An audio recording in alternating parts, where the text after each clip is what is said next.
Hello to everyone. How are you doing?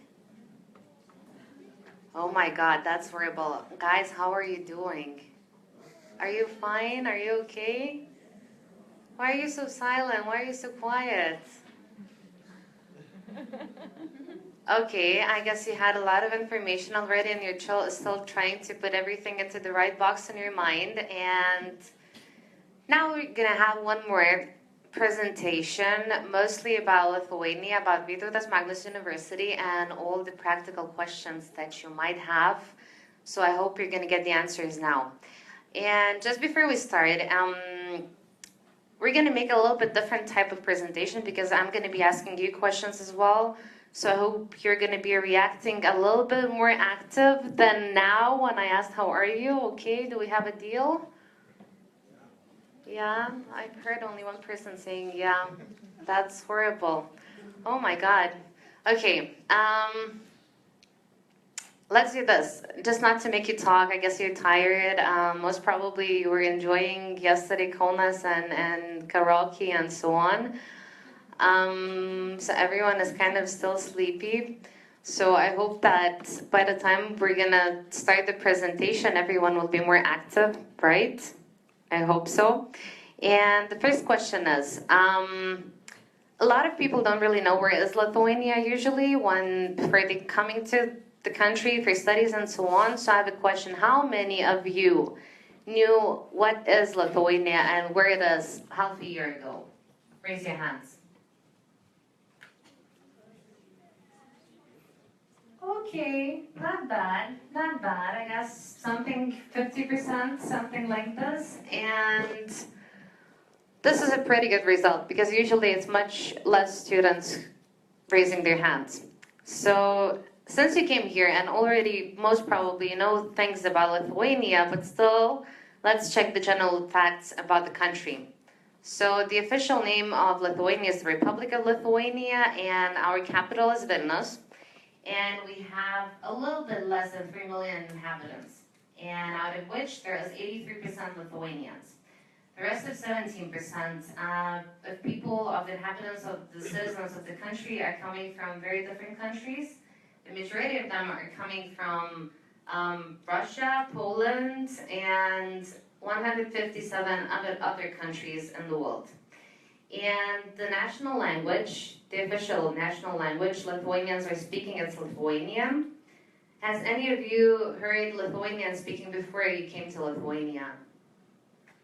Have you ever heard Lithuanian language before you came? No. Okay. So it might sound funny for some, might sound hard or difficult because it's so cold. One of the hardest languages in the world. A lot of people are saying this. Lithuanians don't really agree on that. Well, the majority at least don't. So I hope that by the end of the semester, you're going to know at least a couple of words. And once you go back home, you're going to know at least how to say hi and ask how are you or say thank you, right? And our national currency is euro. We adopted it back in 2015 at the very beginning of the year. And the religion, there is no official religion. Lithuania doesn't really have one. But the majority of people are Roman Catholics. And a lot of people in Lithuania believe that we have second religion. Do you know what it is? Want to make a guess? Basketball. Who said basketball? Oh my God, Anna, you're getting a souvenir from me later on. That's right. A lot of people are saying, like, especially Lithuanians, since we're crazy about basketball, we say that basketball is our second religion. And we have 4 largest cities in the country. Well, I guess for people coming from other countries, it might not seem really that big, but we have 4 in total. It's Vilnius, Kaunas, Klaipėda, and Šiauliai. Šiauliai is my favorite, by the way, because I'm coming from there. And we have some interesting facts about the country, just so you know. Lithuania was selected as a country with the fastest public Wi-Fi in the world back in 2015, last year. And we're really proud of that, so I hope you're going to have a chance to enjoy that as well. And another interesting thing is that even though we're a pretty small country, the highest number of hot air balloons per person in the world belongs to Lithuania, actually. And Lithuanian language, I told you already that it's one of the hardest languages, but it's not just one of the hardest ones, but it's also one of the oldest living Indo-European languages in the world. And you already guessed, yep, basketball here is as a second religion. That's how we consider it to be.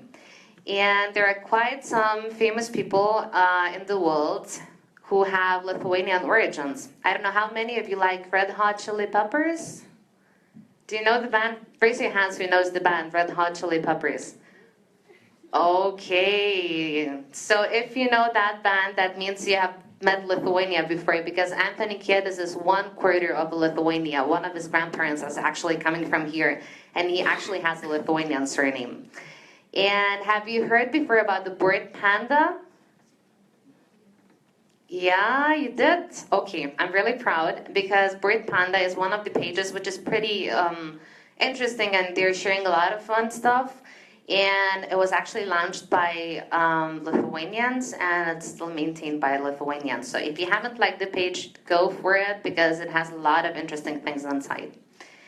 And geography. You got lucky because you're going to be studying in Kaunas, and Kaunas is actually one of the cities which is situated in the very center of Lithuania, so it's pretty easy to travel around and to get to different places. So with the red mark, you have Kaunas, and with the, I have no idea what color is that, most probably between green and electric something, that's Vilnius, the capital. And it's pretty comfortable because there is only 100 kilometers to go from one city to another, so you can always get to the capital and do things in there when you get bored in Kaunas, or you just want to go visit some friends in there or something. And next, shortly about the major cities of Lithuania. So of course our capital, Vilnius, it's the biggest city obviously, as I guess most of the capitals of the countries, and its old town is a pretty unique place because it's protected by UNESCO since 1992. So you will have a chance, if you didn't see it yet, you will have a chance to visit it on Saturday if you're coming to the trip to Trakai and Vilnius together with the Erasmus Student Network at Vytautas Magnus University, it's so-called ESN VMU. And a funny thing is that you actually will visit 3 capitals in total, because Vilnius is the current capital and Trakai is the historical one. It was capital back in the time, back in the 13th, 14th century, something like this. Kaunas was a capital as well for a very short period, but still it was. So you will visit 3 out of 4 capitals. The 4th one is Kernavė, so I hope you get a chance to get there as well. And Vilnius back in 2015 was actually rated by Lonely Planet as the 3rd destination in the world for traveling. And it has a little bit more than 500,000 inhabitants. So nothing big, but for Lithuania, it is quite big.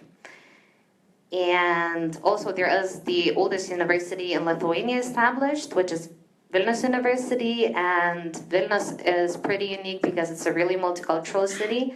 Just 58% of the inhabitants are Lithuanians. The rest of the people are coming from different countries and from different parts of the world. Let's move to Kaunas. I guess most of the information you already got during the excursion and during the other presentations if you attended the presentation of Lithuanian language and so on, but still, Kaunas was a temporary capital, actually during the interwar period back in 1920s until 1940s, and it has a highly appreciated interwar architecture. You should definitely, most probably, like most of you, attended the excursion, right? Who went for the guided city tour on Monday? Raise your hands. Who went for the tour? Okay, I like that side more now. Yeah, so if you didn't go for one, you should definitely explore the city by yourself because it's really unique and has a lot of small places and small stories behind each building and so on. So just try to gather like a small group, take your mentors and try to explore it by yourself. And important thing is that Kaunas is so-called student city. It has around 50,000 students each year living in Kaunas, moving from different cities, including the international students and students from the different cities of Lithuania, and we say that every fourth inhabitant of the city is actually a student, because we have the biggest concentration of the higher education institutions in Kaunas. That's where we beat Vilnius, by the way. Yep. And we have the longest pedestrian street in Eastern Europe. You definitely have explored that one. It's Laisvės alėja, the street that connects the, basically closely, nearly, almost connects your dormitory, the white church in the end of the Laisvės alėja, and the fountain, where most of the university buildings are established and where you're spending probably most of your time for the last couple of days. And what else? Kaunas is actually a city which was located on the confluence of two rivers. And there's a funny story, because one of the rivers is called Neris, which is actually a name for a female in Lithuanian, and the other one is called Nemunas. And Nemunas is actually a male name, like a name for a guy. And there is a story, a legend, something like this, that says basically that it's a magical place where people are coming together. And for example, if you go there when the sun goes down or the sun goes up, you might take the person you like a lot there and you will stay with that person forever together. So we usually make jokes that be careful, whom are you taking to that place, because you might stick with someone you don't really like. So careful, guys. Don't go to the confluence, like, during the sunset or when the sun goes up. Otherwise, you might get in trouble if you take a wrong person there. Anyways, enough about Lithuania and Kaunas. I guess you'll get a chance to explore much more of the country a little bit later during the semester, during this week, and in general for the international full-time students, you'll have 2 or even 4 years to do that. So let's move to the next section, and that's the higher education in Lithuania. So, yep, the main facts you see written up there. So yeah, we do offer degree studies for full-time students, both in English and Russian. Well, this is in general about most of the higher education institutions in Lithuania. So far, Vytautas Magnus University has study programs only in English or Lithuanian, no Russian. The academic roots reached back in 16th century, when Vilnius University was established back in 1579, if I'm not mistaken. And we use the CTS system, which is a pretty common system of grading back in Europe. And we're part of the European Bologna process, and we have various mobility programs, including Erasmus, bilateral exchange, and others. And a lot of universities, including the government and the Ministry of Education and Science offer various scholarships for the students for full-time studies, for exchange studies, and so on. And there is a pretty nice video, Study in Lithuania, which answers the question, so why study in Lithuania? It might take some time. Not in the university, unfortunately. According to statistics, the European Union not only has the tallest people, but also the highest level of education and quality of studies. However, these 27 countries are distinguishable from one another, not only by their food. Let's take Lithuania as an example. Though there are only 3 million inhabitants, they have 5 million active SIM cards. In addition, they use the fastest internet in the world. And though Lithuania is more than 1,000 years old, its inhabitants are very modern. You can find every third Lithuanian on Facebook. It's the 3rd smallest country in the European Union, yet it's 4th in terms of people who have higher education. 1 out of 4 people have a higher education degree. Education has a long tradition in Lithuania. One of the first universities in Central and Eastern Europe was founded in Vilnius in 1579. One of its graduates, Kazimieras Simonavičius, later created the multi-stage rocket. Over the last few centuries, 18 scientific centers, 23 universities, and 24 colleges have been founded, which have more than 187,000 students, with 3,000 of these being foreigners. That is only 2%, but this number is growing by 25% every year. Students come to study at Lithuanian universities from 80 countries. The desire for knowledge attracts students from different continents: Europe, Asia, Africa, and Australia.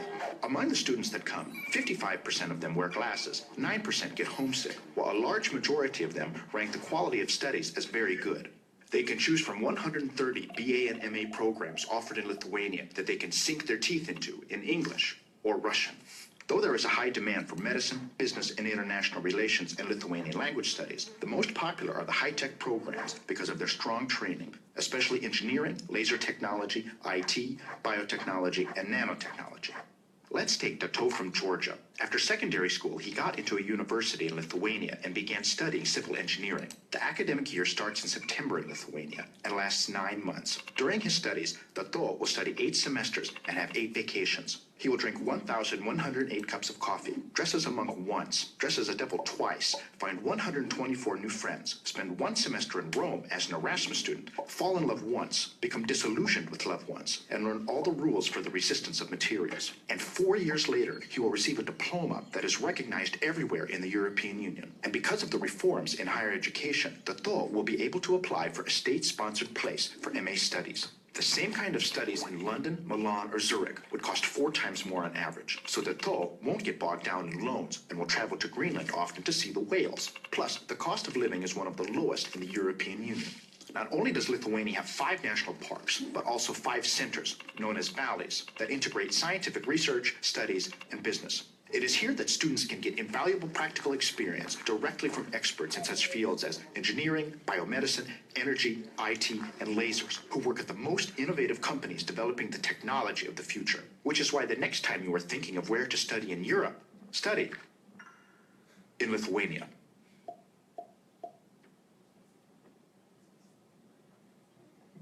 Okay, so that was a brief introduction into higher education in Lithuania.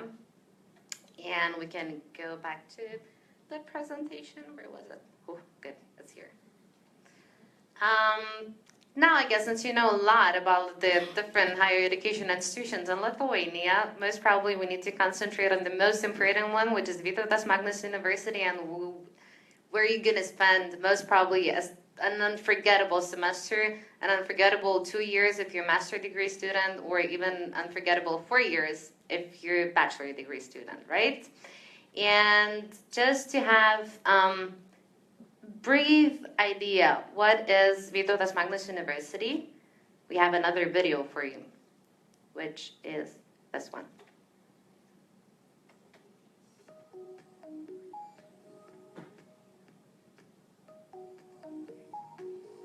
Vytautas Magnus University, established in 1922 in Kaunas, the city in the heart of Lithuania, the University for Liberal Arts.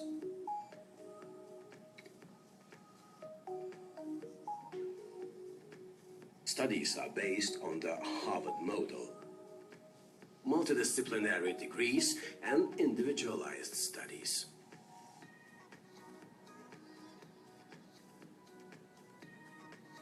Collaborations with universities from more than 60 countries. Open-minded, innovative, visionary.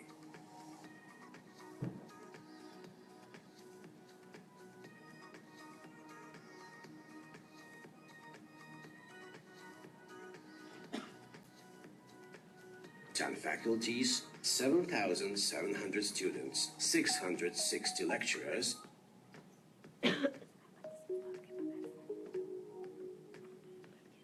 PhD offered in 18 science fields.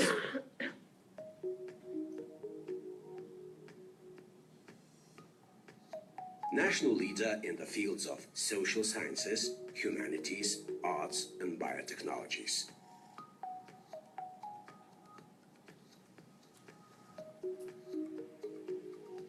The challenges.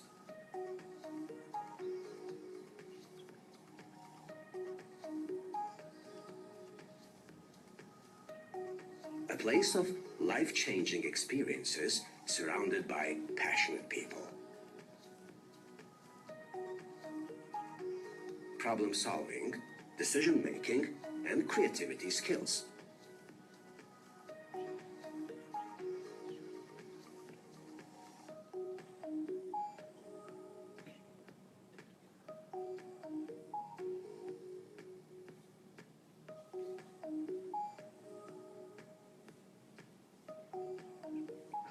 Leader in the Baltic states with an international faculty, active participant in globally recognized research programs.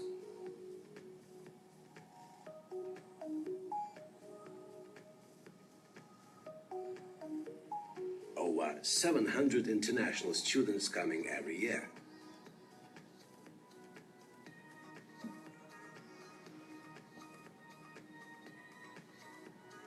Vytautas Magnus University. Learn to see the whole picture.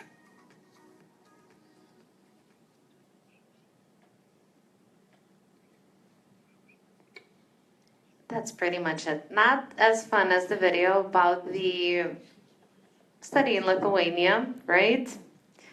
But still, at least it gives a brief idea of who we are and what we do and so on. And we can continue a little bit further and just to explain what VMU stands for. It's Vytautas Magnus University. And Vytautas Magnus is actually an actual person. He was a Grand Duke of Lithuania who ruled the country back in 14th and 15th century. And he's being considered as one of the leaders of the country who brought the greatest military and political prosperity to the country. And a lot of Lithuanians are pretty proud of it, as during his reign, the push eastward by the German order was broken. And back in 1410, Vytautas won one of the battles of Grindelwald, Tannenberg, against Teutonic order. And he also extended the state borders all the way to the shores of the Black Sea, so a lot of Lithuanians are still living in that time and remembering how huge Lithuania was. And Vytautas was so great that Lithuanians continue to name their children after him. So most probably while staying in Kaunas or in general traveling in Lithuania, you will meet a lot of people who has the name of Vytautas. You will see bridges and streets called upon his name. Even the address of your dormitory is Vytauto Prospektas, right? Yep, so everything is connected. Vytautas, Vytautas, Vytautas. That's a short introduction, so you would know who he is. And we have another short video about the university that I'm going to show you. It's connected to the origins, and it was made actually by one of our international students as well, so enjoy watching.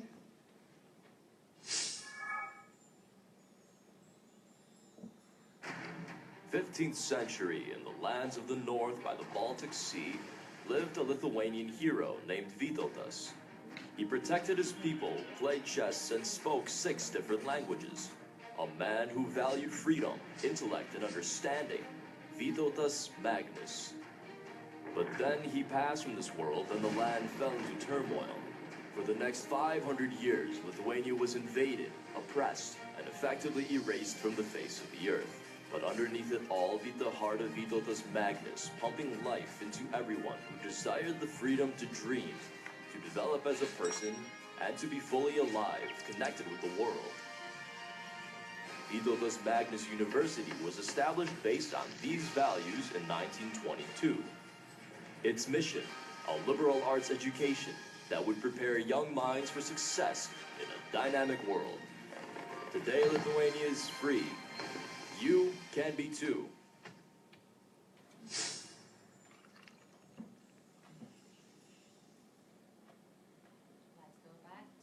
Presentation. Let's go back to the presentation. Repeating once again, forgot to turn on the microphone. Sorry.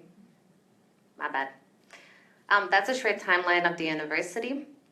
Just so you know, a couple of facts. Yep, we were established back in 1920s when Vilnius belonged to Poland and Kaunas was the temporary capital of Lithuania. And since Vilnius University remained in Vilnius and we didn't have any other higher education institution, the current government, they decided to establish the higher learning courses. And in the beginning, it was not even the university. Back in 1922, 2 years later, after the reorganization of the courses of the higher learning, the University of Lithuania was established. That was the name of Vytautas Magnus University back in time. And only in 1930s, we got the current name. We were renamed to Vytautas Magnus University, commemorating the 500 years of death of Vytautas Magnus. And back in 1950s, for 49 years, the university was closed due to the historical reasons. And we were reestablished back in 1989 after 49 years, and this was the initiative of the Lithuanians who were living abroad, mostly American Lithuanian community. And back in 2014, just a couple of years ago, we celebrated our 25th anniversary of the reestablishment.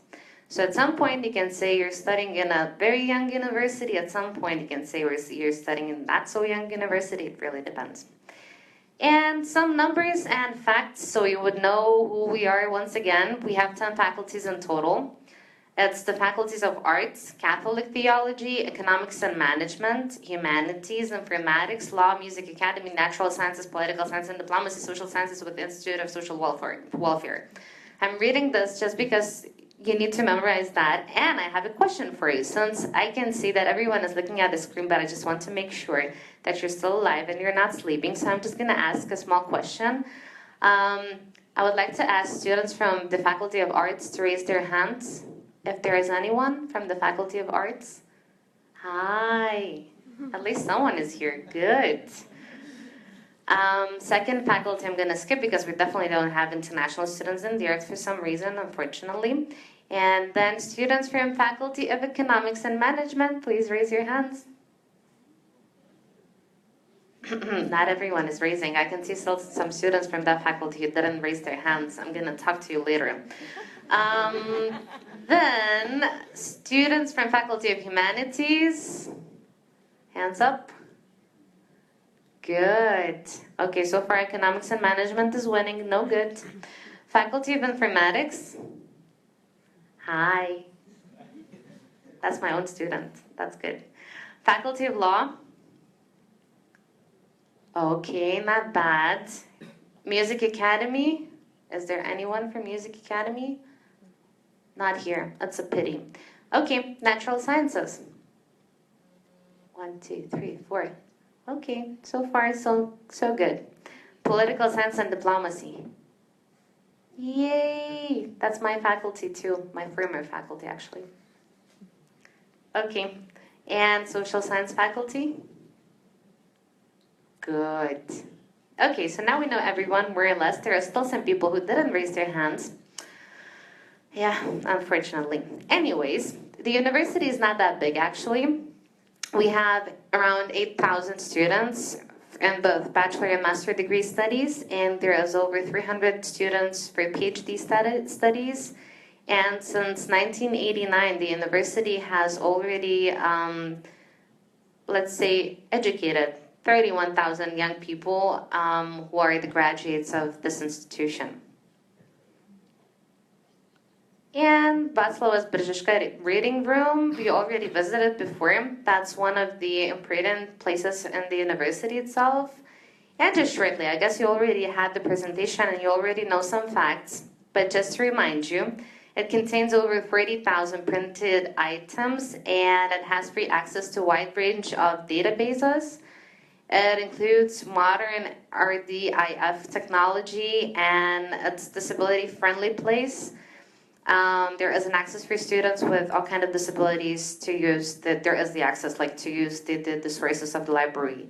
It has the private study rooms, which is pretty cool if you need to make a group work and you don't want to do that in the dormitory or in the regular cafe or something. You just go to the library, it's pretty comfortable and it's pretty private. So no, you're not going to disturb anyone and no one else is going to disturb you as well.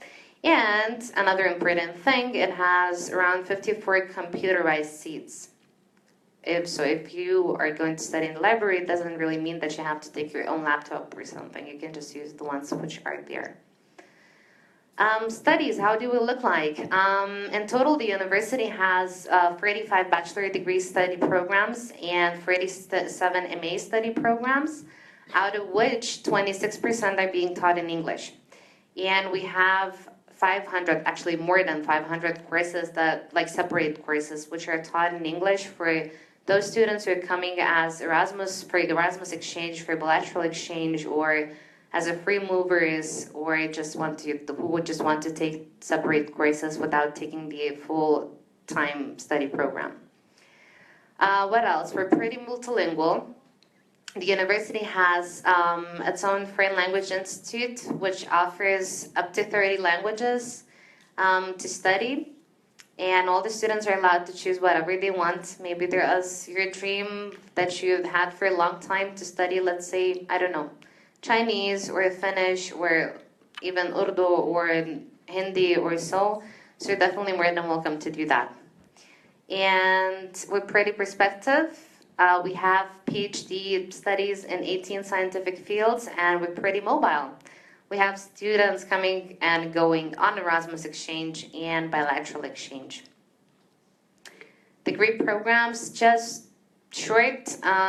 Most of the faculties offer study programs in English, so you can start finding something from Faculty of Political Science and Diplomacy, Faculty of Economics and Management, Faculty of Informatics, Faculty of Natural Sciences, and all the rest of the faculties. So these are the full study programs that are being taught in English, and I can see a lot of my students who's sitting here who's going to be enjoying Kaunas and Vytautas Magnus University for the next 2 or 4 years, which I'm really happy about. I'm happy about the rest of the students as well, just so you know. And we're pretty international. Every semester we have, each year actually, not every semester, we have over 500 international students coming for various study programs in English, full-time students, exchange students, interns, and so on. The university itself has around 265 Erasmus partners, actually even more than that. And we have over 140 bilateral exchange partners. So students have a wide range of places to go for exchange, and the same, we do accept students from all those institutions, and we are really happy to welcome them at VMU. We're pretty international, yeah, that's true. We're among top 800 universities according to the QS World University Ranking, and we're members of a lot of different organizations, international education organizations. Not gonna mention them all because you can check it by yourself somewhere else, for example, on the website, if you want to. And the university do support the student initiatives. And we have over 25 academic organizations and clubs that were established by the students themselves. So each of you can find the place if you want to do some kind of extra activities, if you want to do some kind of extra training. Let's say you want to do some kind of organizational stuff or so on. You can join any of these clubs. There is the clubs, the student organizations for students who like languages, like English language club, Spanish language club, French, Italian, and so on. And then there is the United Nations Club, then there is the Club for the Natural Science faculty students, Modusas, and a lot of others that do all kinds of events, different type of projects, activities, and so on. We have the Student Council, and the university has its own sports center and the theater, which is actually downstairs in the international office on the first floor. So if for some time you're going to be coming to international office and you will hear weird noise coming out from the first floor, that's the theater. And they're making those rehearsal and practice classes, something like this. So sometimes it might be weird. Don't get scared. That's normal. And we're really happy because we have ESN VMU, a section of Erasmus Student Network, an international organization, and its members are going to tell more about themselves a little bit later. And we have VMU Mentors, a program which is being coordinated by the international office, which offers the possibility for the incoming international students to get a Lithuanian student who helps them out to orientate themselves and better adapt to the new social and cultural environment. And there is another question for me because I can see Gunnar sleeping. Hi.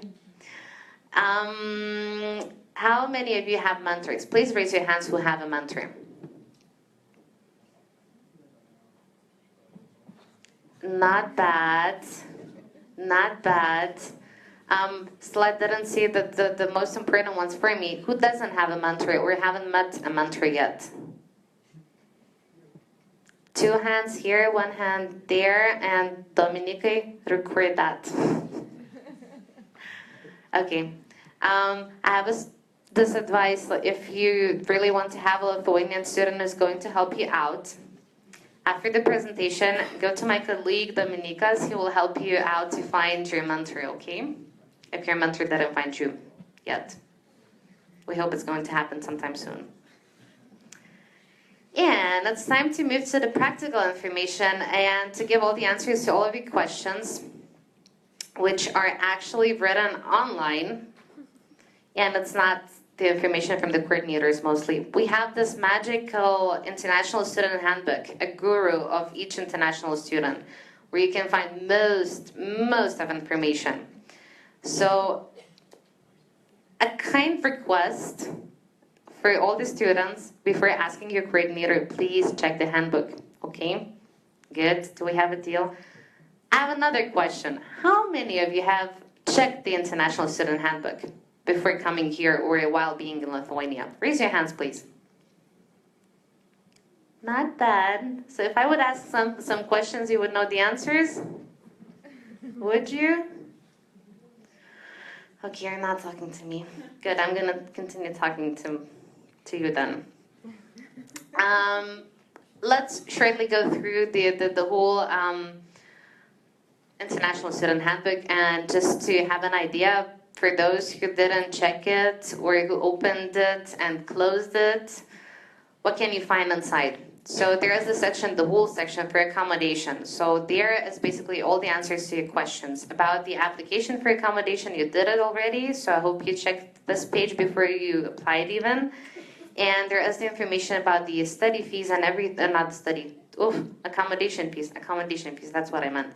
Accommodation fees on this page, and there is the information how to book guest rooms for the friends or your relatives if they're coming to visit you, because they have a chance to stay in the dormitory as well, so just check this link. And there is a dormitory self-government. That's how we call the group of students who's representing the interest of all the Lithuanian and international students who are staying in the dormitory in different parts of the university. Let's call it like this. So international students are more than welcome to join the self-government group, and if you have a wish to improve something in the dormitory, you're more than welcome to do that. And there is also the information how to reach VMU dormitory from different parts of Lithuania, including Vilnius and Kaunas airports, and then bus stations and train stations, both in Kaunas and Vilnius. So I guess all of you have reached Kaunas successfully and you didn't struggle that much. But in case you will need some information for friends who's going to be coming to visit you a little bit later, most probably during the semester, you can strongly advise them to reach VMU dormitory or in general the city. And in order to do that, they should check this link as well. That should be a very helpful information. I'm not going to open it because it's pretty clear and most of you can do it at home, right? Yep, true. And then information about studies. This is a pretty important section. It's more relevant for the full-time students, but also the exchange students can find some relevant information for themselves as well. So there is frequently asked questions section, and you can find a lot of those according to the alphabet. So if you have some kind of question about the minor studies or study cycles, or about the supplementary studies, or how to choose and make the individual study plan, how to register for studies and so on, you just have to check this link and find the question and get the answer. Then after that, there is the academic coordinators section. All the international students have 2 coordinators in total while studying at Vytautas Magnus University. One of the coordinators is at the VMU International Office, and you have met your coordinator already during the registration at the International Office. And there is the second coordinator that you already met as well, and that's your academic coordinator in the faculty, to whom you can ask all the questions about the study programs, study subjects, and all that kind of stuff. Just in case, if you will forget who's your coordinator in the faculty, you can always open the academic coordinators list, and you can find all the email addresses and all that kind of stuff. Next, very, very important thing, it's student ID. A lot of students are getting mistaken by that student ID, and they think that's the I6 student card or something.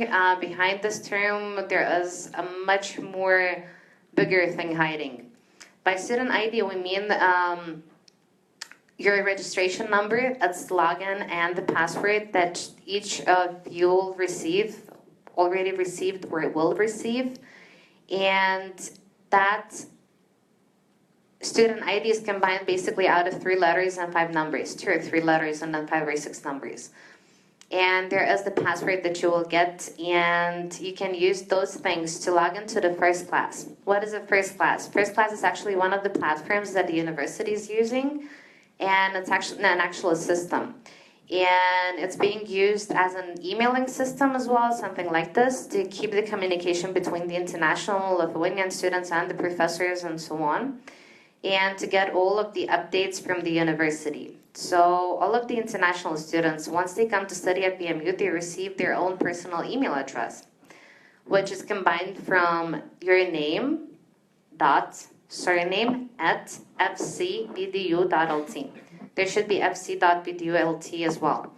And if you want to find your professor, for example, you don't have an email address of your teacher or something, lecturer, it's pretty easy to send them an email, because all you have to do is to write his or her name, put the dot, then write the surname, then add at bdu.lt. As easy as that. Yep. If you want to get more information about the first class, you should visit this page, because you will find the information how to reach it. It's pretty easy, because you can have an access through the internet, like, through online.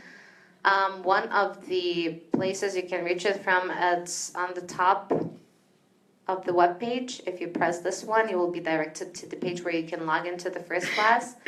The most convenient way is to download the actual program.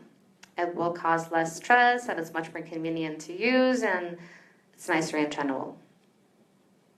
Then there is Moodle, which is basically an online study platform where all the study material is being uploaded. So Moodle will be the main tool for your studies to use and to get all the material from your professors. And some of the professors are even requiring you to upload your assignments online as well through the system. So how does it work? You have the access through the website as well. And once you log in, unfortunately, I can't really do that because I'm not a student anymore, unfortunately.